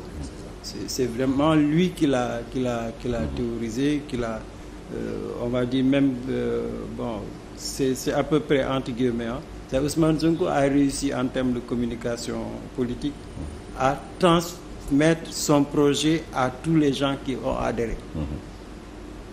Ça tey ji comme tu disais souvent sur la Constitution, même la femme de ménage c'est quoi dans la Constitution tel article, tellement on en a débattu que c'est vulgarisé. Ousmane Sonko c'est pareil, c'est lui qui a vulgarisé le projet du PASTEF. Bon, il n'est pas seul dans ce travail-là. Macky Sall fait la même chose, Khalifa fait la même chose. Mais la particularité de Ousmane Sonko, c'est de transmettre. Les gens qui courent à gauche et à droite, les militants, ils n'ont qu'un mot aujourd'hui, c'est le projet. Oui, oui. Même bu dee xamuñu lu ci biir a biir. mais ils ne connaissent pas. am nañ ci ay. Mais l'enveloppe est transmise. Oui. Maintenant, suivant ton domaine d'activité, nga nekk étudiant, nga nekk enseignant, nga nekk paysan, nga nekk diaspora, c'est cette enveloppe-là que Ousmane Sonko a transmise. Ku nekk da nga gis sa bopp. C'est ça qui est difficile en communication politique. C'est-à-dire le projet il est global. Mais si chacun de nous ne se voit pas dans le projet, mais tu vas pas adhérer. Oui, parce que pour dëggal li nga wax rek gis naa des personnes handicapées wala en situation de handicap ñu dem jukki ci projet bi ci programme Diomaye li nga xamante ni ñoom lañ ko jagleel et ils ont tout fait pour distiller partager j'en profite pour nuyu sama xarit sëñ Fallou Bey donc kii moom ci yooyu la doon yëngu souvent di ko vulgariser mais aspect boobu moo ko ci intéressé woon parce que ci situation boobu la nekk donc il faut que mu def le tout ba pàcc boobu mu jim ko wasaare ci ñi nga xamante ni situation boobu aussi la ñuy doon. Voilà donc projet boo xoolee daal tey jii ñoom ñëpp xam nañu Ousmane Sonko pourquoi il a un leadership c'est que tout le monde voit que lu fi nekk. mënutul jaaduwul mu continuer lu fi nekk xam nga ça c'est un mot d'ordre à la limite mais tout le monde comprend le message beneen message bi c'est mais nañu moom suñu bopp d'abord c'est ça l'idéologie que Ousmane Sonko a incarné c'est pour ça que pour man bon quand ils disent que c'est vrai que c'est l'artisan. Maintenant, dans la vie courante, tout le monde a vécu la souffrance Ousmane Sonko pendant 1 an, 2 ans, 3 ans. C'était il était meurtri à la limite Ousmane Sonko. Loolu moo tax nit ñi adhéré au projet PASTEF soo gisee on plébiscite Diomaye. Mais c'est pas anodin. C'est que tout le monde est d'accord que Ousmane Sonko a fait le bon choix puisque mënul ne bokk il a choisi quelqu'un c'est Diomaye qui gère quand même le PASTEF depuis sa création. Donc le PASTEF s'identifie à mon avis plus le PASTEF en tant que parti politique s'identifie plus à Diomaye qu'à Ousmane Sonko. D'accord. Il était le donc ça veut dire que il a raison de dire que le projet là que c'est le projet que Ousmane Sonko l'a vulgarisé, il a transmis, les gens ont adhéré. Il a maintenant la certitude qu'il avait raison de dire que c'est possible de gagner. Donc là, c'est une victoire de Ousmane Sonko. Maintenant, là où moi j'attendais la loyauté, c'est que, attention, tu as vendu le projet, les gens ont adhéré, les gens ont voté pour ton candidat. Mais aujourd'hui, le président Diomaye, il a un devoir de loyauté vis-à-vis du peuple sénégalais. Il faut comprendre ce que ça signifie, la loyauté pour un président de la République. C'est-à-dire am na kàddu bu mu joxe. Kàddu boog su ko sàmmul gis nga Macky Sall, la principale difficulté de Macky Sall, c'est quand les gens ont commencé à dire Macky respecté wul kàddam. Ils n'ont jamais cherché à comprendre qu'est-ce que ça veut dire ce message-là. Comment l'expliquer, comment restaurer l'image de Macky Sall. Ils n'ont jamais essayé d'en débattre. Tu prends élection présidentielle début bi ba fin bi kaddu Macky Sall day wax ni le lendemain le contraire le surlendemain. Macky était dans un engrenage de il s'en sortait pas. Et les gens nous croyaient, c'est pas le même Macky, il n'était même plus le Macky naturel qu'on a connu non, on a connu Macky quand même très jeune, hein. Attention, les Sénégalais ils sont pas si bêtes que ça, hein. Ils ont vu Macky galérer. Oui, c'est vrai. Les gens oublient ça, hein. Mais quand ils le voient président avec ce qu'il fait, ils ne respectent même plus sa parole. Alors que Macky, quand même, n'oublions pas qu'il vient d'une famille modeste. La parole que Macky Sall avait, c'était sacré. Nga nekk président de la République, tu désacralises ta parole. Mais le peuple ne te fait pas confiance. Et je crois que loyauté, pour revenir à Diomaye, c'est qu'il faut qu'il cultive le devoir de loyauté. S'il travaille en tout cas autour de la loyauté vis-à-vis de son peuple, mais c'est la même chose pour Ousmane Sonko. Ousmane Sonko aussi a un devoir de loyauté vis-à-vis de ce peuple qui lui a fait confiance. Bien sûr. Hein? Pour moi, vraiment le message aujourd'hui, peut-être, bon, mais là je viens à la paire. Il a raison. C'est-à-dire que là, voilà un parti qui s'auto-évolue pas. Évolue. C'est ça. La paire n'évalue pas. Mais moi je trouve que c'est extraordinaire qu'un parti nga gère le pouvoir pendant 12 ans mosoo indi benn document pour dire que ñun lii lañ def wala lii mooy suñu projet wala lii mooy suñu problème lii mooy suñu perspective. Un parti politique nga diriger un État pendant 12 ans. Et moi je dis c'est la faiblesse de ce parti-là. C'est tout le monde dit que bon voilà ils sont pas structurés que non, c'est pas ça. Le problème, c'est que le président s'est trompé dans la gestion de son parti. Il a monopolisé le parti. Sûr, ouais. Bon, lui, c'est un exemple. Puisqu'il est là, il faut le nommer. C'est-à-dire sur une question aussi essentielle que le troisième mandat. L'APR n'a jamais été capable de se regarder face à face. Et pourtant, après 2019, nga jóge ci kii bi. Et pourtant avant 2019 bi mu soxlaa deuxième mandat ñi doon génn di wax il disait que président du def troisième mandat. Moom après 2019 je termine mon idée. C'est-à-dire que si c'était un parti intelligent, moom il est responsable, il est intellectuel, il est courageux, il donne son point de vue. 2 ans avant le vrai débat. Mais un parti politique, il gère, il discute. Il ne prend pas la décision d'exclure. Bêtise boobu Aminata Touré demul, Eva Marie Coll demul. La fin de Macky Sall, c'est le départ de tous les gens qui ont remis parce qu'ils étaient convaincus que le président ne respecte pas sa parole. Il faut ñu ko bàyyi ñëpp consensus bi mooy que Macky yoon bi nga jël ànduñu ci. Mais comment un tel président qui perd pratiquement tout, je ne prends pas l'exemple de Malick Ndiaye, professeur Malick Ndiaye. Malick Ndiaye était parmi, c'est eux qui ont élu Macky en 2012. Les Aïssatou Sow Sidibé, tous ces intellectuels-là. Il n'a jamais voulu d'un débat. Jamais. Ou bien tu es pour ou tu es contre. Tu es contre, tu quittes. Et ça, c'est la même chose qui l'a amené à avoir un rapport conflictuel avec Ousmane Sonko. Ils n'ont jamais considéré Sonko comme un chef de parti normal, quelqu'un qui discute, qui a un projet. Ils l'ont pris pour quelqu'un, un bandit. C'est ça. À la limite, c'est ça.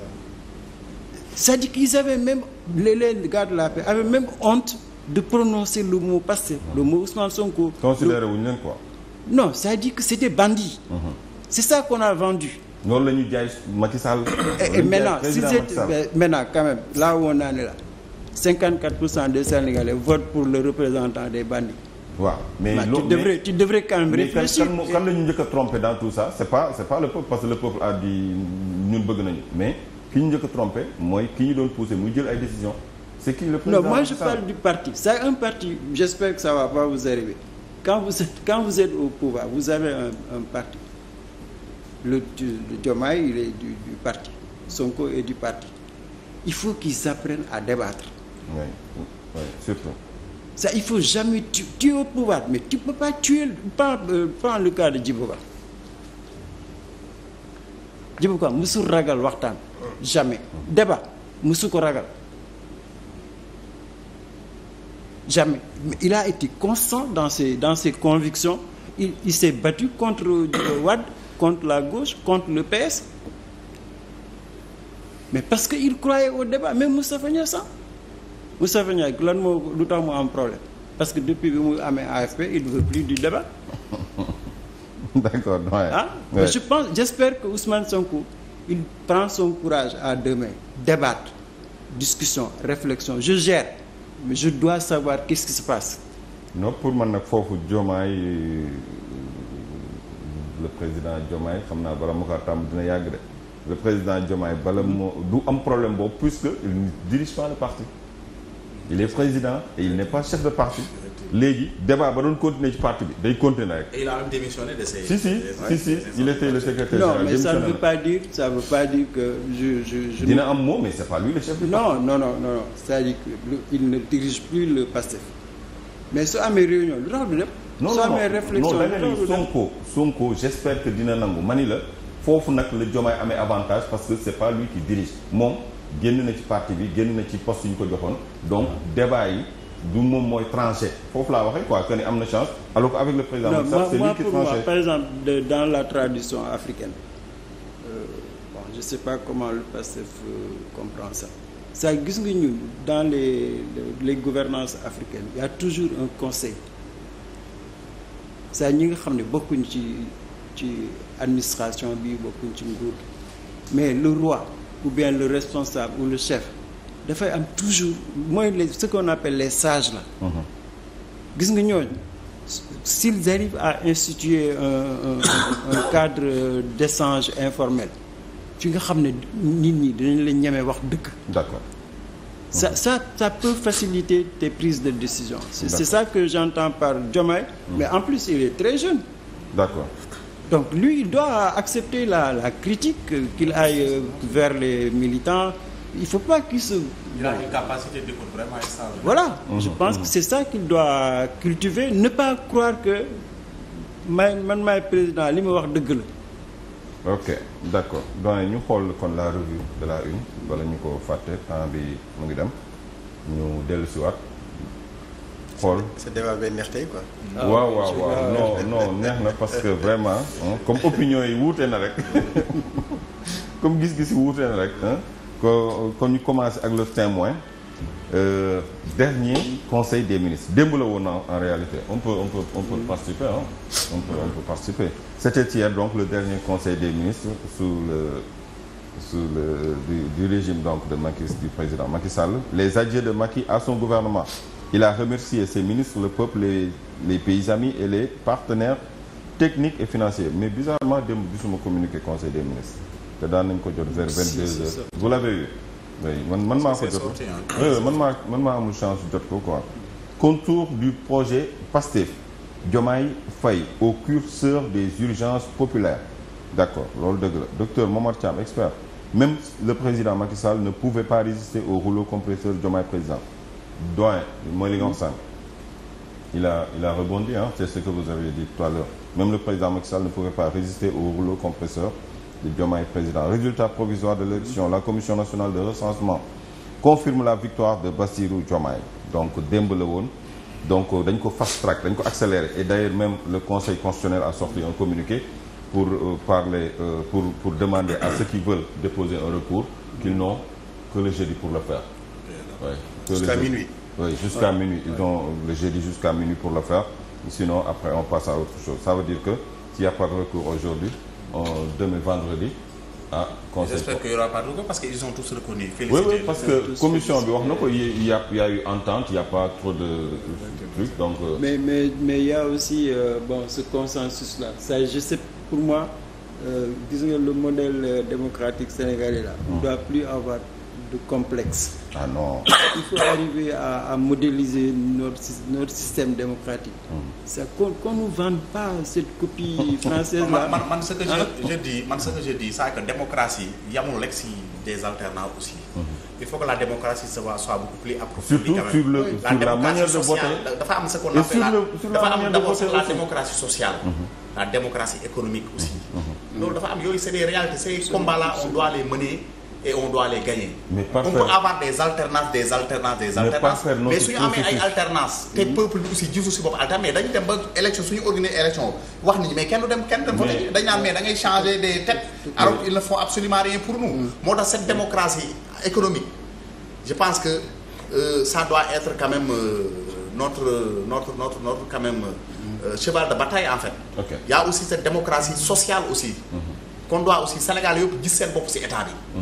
Il faut que tous les Sénégalais se sentent comme de vrais citoyens ñu jox leen le respect. tey démb li ma gis Pikine c'est du n'importe quoi. Y a des policiers yoo xam ne c'est des bandits en réalité excusez-moi du terme mais c'est loolu lañ ko mën a waxee. comment mën nga fekk ay nit seen kër mais si da nga jàpp ni c'est des délinquants mais jàpp leen nga yóbbu leen mais di leen torturer ba nit di ci dee mais loolu c'est du n'importe quoi. moo tax une enquête doit être ouverte pour ñu xam les responsables parce que la police c'est pas la première fois la police nous a habitués non dafa bëri. ku ñu yóbbu police nga résister ak ñoom ñu torturer la nga dee et puis cas yooyu souvent ces cas là doo ko dégg à la gendarmerie doo fa dégg cas yi mais souvent à la police ngay dégg ces genres de pratiques là on a l'impression que y a des bandits qui ont infiltré la police mais il faut que les autorités policières jël seen responsabilité quand même il faut que mu am des enquêtes ñu xool les responsables ñu sanctionner leen à la mesure de ces actes là on ne peut pas continuer à di rey ay des citoyens et te dara du leen si fekk. démb moom Pikine moom vraiment. non mais c'est du n'importe quoi. vraiment rey si boppam vraiment. non dafa ñaaw quoi bu ko banaliser dans ce quelqu'un qui n'est pas armé nga ñëw fekk ko mais nekk ko suivez nu nga jël ko yóbbu ko fekkee dafa am loo koy reprocher. soo defee sa enquête nga jébbal ko procureur loolu la loi wax mais loi waxu la nga ñëw di ko torturer ba wala di def la nga xam ne ba dee di ko il faut qu'une enquête soit non mais lii c'est du n'importe quoi il faut que les gens aussi il faut que sur ce plan là sérieusement vraiment c'est un chantier énorme qu'il faut régler. Ah oui voilà ñu dem après Sud Quotidien Macky Sall balise le terrain à Diomaye passation de service du 2 avril donc la cour d'appel qui confirme la razzia du candidat de Pastef ak lan paradoxe d'un scrutin ok d'accord ñu xool peut-être beneen mais Fatick moom il faut que Sori Kaba expliquer ma Fatick quoi parce que Fatick de 46 673 voix la Benno Bokk Yaakaar am Diomaye am 38 813 c'est serré alors que maa ngi amoon naa résultat 2019 mais wuute na vraiment wuute na. loolu moo tax sànq ma naan la nous qui étions sur le terrain. On sentait moins un projet qu'autre chose. Nedoko Bandoum on l'a senti à Fatick c'était moins un projet mais c'était qu'un Nedoko Bandoum. maanaam c'est le vote ethnique c'est une réalité au Sénégal. voilà donc loolu voilà léegi nag. le vote régional ay naaf yow mais bi da ngeen ko sentir. non dama lay wax li nga xamante ne man en politique. yooyu kenn ñun yooyu on l'a jamais contesté. ok on l'a jamais contesté yooyu c'est des réalités. je termine. oui allez-y. donc je disais que j'ai senti moins un projet qu'une relation sociologique ethnique. ok c'est pas pour le décrier hein. oui. du tout. non mais puisque séeréer yi ñoo. voilà mais c'est juste pour dire qu'une élection surtout dans le contexte sénégalais doyen dafa am lu mu wax léegi lu am importance qui a beaucoup joué à la faveur du PASTEF pas du projet PASTEF. C'est la logique conflictuelle bi ñu ubbi ak ñoom. oui. Ce qui a fait que le citoyen considérait que les gens du PASTEF étaient victimes d'un ostracisme et qu'il vaille qu'on les aide à sortir de cette situation. D'accord. Ok. defal micro-trottoir. va demander aux Sénégalais qu'est-ce qu'ils retiennent le plus dans le PASTEF. Ils vont te dire mooy le projet mais ils te diront dañ ko xeex dañ ko doon xeexee di ko aaye sa liberté di ko nangam ak nangam lañ lay wax. mais c'est comme le président Macky Sall. voilà en 2012 dañ jàppoon ni dañ ko doon jaay doole. dañ ko bëggoon éliminer dañ ko bëggoon moo tax nag léegi booy def une analyse nga jël ceux-là qui proposent plus un programme et un projet ils sont moins écoutés. oui. Qui a fait meilleure campagne que Boubacar Camara? Qui a fait meilleure campagne que lui? Il y a combien de voix?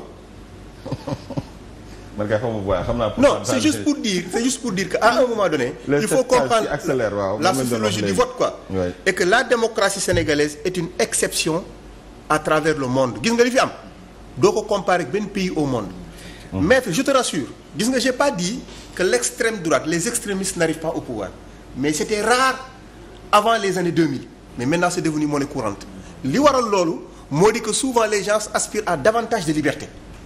Et l'extrémisme incarne plus de liberté. Donc liberté boobu nag yow boo demee ba jot ci tu es victime des réalités du pouvoir. D'accord. C'est là où l'on revient à la réalité des choses. ñu continuer mu ngi wax ni les 7 sages qui accélèrent la cadence parce que comme président Macky Sall nee na le 2 moom bu ci teg benn simili donc il faut qu'on fasse vite donc muy li ñuy wax rek est-il possible que demain vendredi su amul recours demain vendredi mën nañ jox lay jot. Non, bien sûr, le conseil va accélérer la réponse. mën na joxe. Et le fait qu'il n'y ait pas de recours aussi. C'est une chose à saluer. Ouais. C'est une chose à saluer. Le fait que les autres candidats ont très tôt félicité. Voilà, c'est une chose à saluer. Ça veut dire que tey on est dans une logique boo xamante ne les acteurs politiques comprennent que il faut vite faire l'essentiel et aller à l'essentiel. Oui, mais surtout que s'il n'y a pas lieu de faire. Tu fais l'essentiel et tu vas à l'essentiel. Oui, c'est ça. Voilà, on n'a pas à perdre du temps sur des détails des futurs. Et ça également, c'est une manière de magnifier nos institutions. Oui. Ça veut dire qu'à un moment donné, l'institution sénégalaise était plus ou moins décrédibilisée. Mais quand le Conseil constitutionnel a tenu bon. Ah, Conseil constitutionnel sigil na justice parce que justice tamit tolloon na foo xamante ni. Mais ñoom ñoo ko def. qu'est-ce que le Conseil n'a pas entendu? Oui. Et ils ont tenu bon. Oui, mais ça veut dire que notre pays est un pays boo xamante ne la démocratie d'opinion mooy absorber les autres logiques de démocratie. moom laa la wax xam nga tey boo defee ñu tàccu. comme Aliou Cissé. bu match bi baaxee dañuy tàccu. C'est le Sénégal bu match bi doxul dañ ko naan. doxul parce que lu ñëpp bokk la aussi. c'est que conseil constitutionnel buy doxee ay incompétent mais nit ñi nañu écouter kii lan lay def ak kan lay liggéeyal. waaw mais aussi la question bi Sori Kaba foog nga tontu ci où sont passés les parrainages. 3 millions parrainages plus cher de Amadou Ba. xanaa ci 3 millions yi waroon na. mais du moom kese les autres. waaw mais Amadou Ba. xam nga leur parrainage. mais Amadou Ba moom lañ doon jox ay parrainage di ko compter ay 3 millions jëm 4 millions. 4 millions. kan moo fi génne 4 millions parrainage. keneen Soleil journal Le Soleil. waaw moo ko génneel Amadou Ba. effectivement waaw mais moom laa la wax gars yi dañ lay jaay ba sànq la. Amadou Ba muy wuti parrain pour déposer jëlul parrain yi ñu ko doon juugal. man j'ai une autre analyse de ça. J'ai une autre analyse. Ceux qui pensent que le parrainage est un vote acté ils se trompent. Non. C'est pas un vote acté. Non, du tout. Le parrainage n'a rien à voir avec le vote du scrutin. Ça n'a rien à voir. Il faut pas qu'on les compare. D'accord. Voilà. Ok. Kon ñu xool ça aussi mais aussi celui qui te parraine aussi man je dis que peut-être à plus de 50% mën na la voter. am na ci yow confiance quoi. Ouais. Mais entre l'acte de parrainage et l'acte du vote, beaucoup de choses peuvent changer. Ça c'est vrai aussi. Voilà. Okay. Et c'est le cas au Sénégal boo koy xool. Entre le report de l'élection, le problème entre Macky Sall et Amadou Ba, détail yooyu yëpp ça peut semer le doute dans le suivi du citoyen. Bien sûr. ñu xool beneen regard après Vox Populi. Direct regard Diomaye passe Idi et Khalifa trépassent. Ok. Donc ñu xool beneen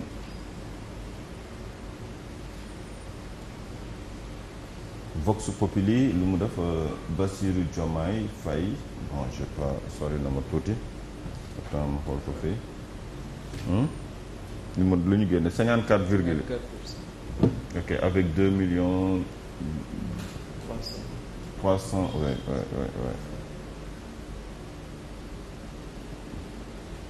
Donc kon mu ngoog démb jot nañu résultat provisoire yi mu des conseil constitutionnel nee nañ les 7 sages qui accélèrent la cadence Diomaye mu ngoog 2 434 751 voix donc mu ngoog le nombre Amadou Ba moom mu ngi am 1 605 000 non waaye 1 605 000 soit 35. xam nga l'analyse des résultats. Chronologiquement partant de 2019 élection présidentielle. Le projet PASTEF n'avait pas réussi à convaincre les Sénégalais. En 2019 par exemple. Oui. Ah? Oui. Élection législative 2022. Oui. Toujours le projet PASTEF n'a pas réussi à convaincre les Sénégalais. Législative. Oui. 2024 c'était les Yewwi. comme par hasard oui dama lay wax exemple rek ils étaient tous là. Oui. C'est-à-dire ça yëpp c'est des rendez-vous électoraux. Oui. Et comme par hasard 2024 le projet réussit à convaincre. Ça veut dire que. mais boo xoolee 2000 non da ngay xool par année 2017 Sonko kii entre à l'Assemblée. ñu nga xool. avec le plus fort reste. avec le plus fort reste. ñu naan ay xawma militants réseaux sociaux nangam ñu dem élection présidentielle 2019 ya fi doublé ñu ne kii nag c'est du sérieux mu ñëw avec Yewwi Askan Wi ñu xam ni Yewwi Askan Wi Pastef moo ko porté mu yokku li ñu am ci maire kenn musu koo am législative muy gën a yokkuwaat kon kay mu ngi dem mu ngi avancé. j'ai pas dit le contraire on devait savoir que xam nga man pour man élection bi lan la doon prouver que ni Yewwi Askan Wi li mu doon am. Camara Boubacar Birama excuse-moi c'est-à-dire que j'ai pas dit le contraire li ngay wax nii ak man li ma wax bokkul man dama ne durant tous ces rendez-vous électoraux le projet s'améliorait, voilà. N'est-ce pas? Wow. On le vendait. Mais malgré tout, on n'a pas de majorité. Oui. Et comme par hasard, c'est en 2024 qu'on a la majorité. Qu'est-ce qui s'est passé entre les législatives et le présidentiel? Analyse, c'est à ce niveau-là qu'il faut l'appesantir. Pour nous montrer exactement la motivation du vote.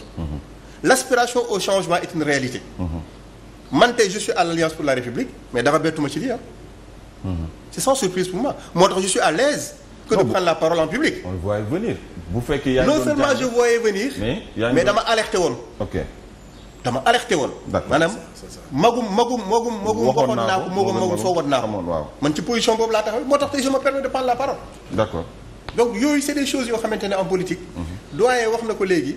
nañ koy jël en compte dans ce que nous faisons au quotidien. Vox Populi bi na dem yàgg na fi de. Ok oui vous avez raison.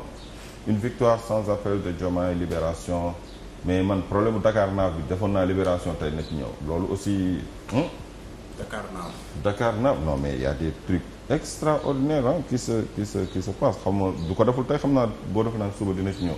Pourquoi libération Pourquoi libération? Parce que libération souvent moom ay enquête lay ñëw. Ok moom nit ñi dañuy jaar ni moom mu dem ay enquête approfondies ñëw rek ay dossiers de waaw wàcceel ñu ko. Dessin. dañuy saboté quoi. oui dañu bëgg a wax dañu tas yaakaaram quoi.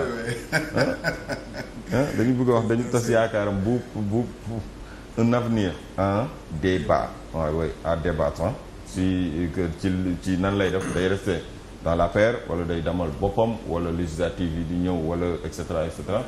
c'est tant de questions man vraiment bon je le souhaite quand même man je pense que avec. Peut-être il y a beaucoup de critères. bii tamit moom la ñu wax Amadou une voix dans les ténèbres. C'est ça aussi. Est-ce qu'il sera capable de porter l'opposition parce qu'il a est-ce qu'il a la carapace aussi parce que opposition aussi da nga koy lui aussi il a grandi sous les armées de l'État de la haute administration mais pour war a affronter ba dem benn âge bi tamit. pour mën a waaw opposition métti na il est à la retraite maintenant te l'opposition est dure. opposition dafa métti mais aussi ça dépend ci ambition yi nga am mën nga créer liste législative te jubluwoo ci yow nga doon député. Mais c'est ici que je vais te le dire. nga jàpp ko. ça sera plus facile de s'opposer au PASTEF que de s'opposer à notre parti politique. Il sera plus facile de s'opposer au PASTEF que de s'opposer à un autre parti politique au Sénégal. Bon, je pense que c'est à notre honneur aussi. Bon waxagul expliqué gul de. expliqué gul de non waxamagoo lu mu bëgg a wax foofu man li ma dégg. waaye il a bien compris li man li ma comprendre tamit. parce que nous on n'utilisera pas la force contre nos opposants. waaw loolu xam nga loolu dara la. attendons de voir. non loolu dara la li nga wax yow. mais attendons de voir mais Sori Kaba li mu wax dafa mel ni il minimise. attendons de voir moom mu ngi leen di jàppe ay stagiaires ba léegi. non parce que c'est plus facile ça veut dire que. quand quelqu'un arrive au pouvoir je ne suis plus dans ça. je te respecte. non mais comment serait-il plus facile. ok waaye léegi ñu tàggoo waale sax nee nañ ma temps bi jeex na. ñu tàggoo waale non waaw day yeggali tàggoo waale. li tax ma wax loolu. li tax ma wax loolu. moo di que indulgence bi Sénégalais doon am ci Macky am ko ci Wade. état de grâce ak Diouf duñ ko am ci président Diomaye. waaw non. et que 3 mois de grâce yi nga xamante ne d'habitude on l'accordait à un chef d'État. je ne pense pas qu'on le lui accorde. 100 jours yi.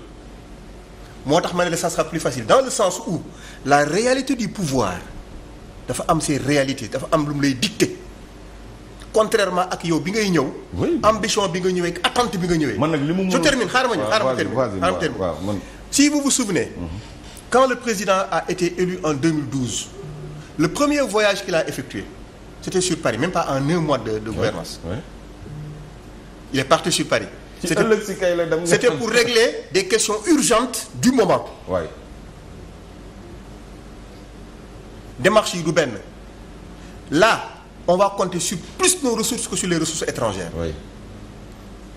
Moom xam na ni intellectuellement moom il sait que nous n'avons pas suffisamment de ressources internes pour pouvoir supporter toutes nos charges. Oui. Ça veut dire quoi? Ça veut dire que dès qu'on commencera à dérouler les actions au quotidien, pour nga jël kaddu en public. pour un peu argumenter apporter de l'alternative day gën a yomb. day gën a yomb d'accord mais aussi. pas que xeeb non man du ma xeeb ni mu ci àll. quelqu'un qui arrive au pouvoir nga koy xeeb.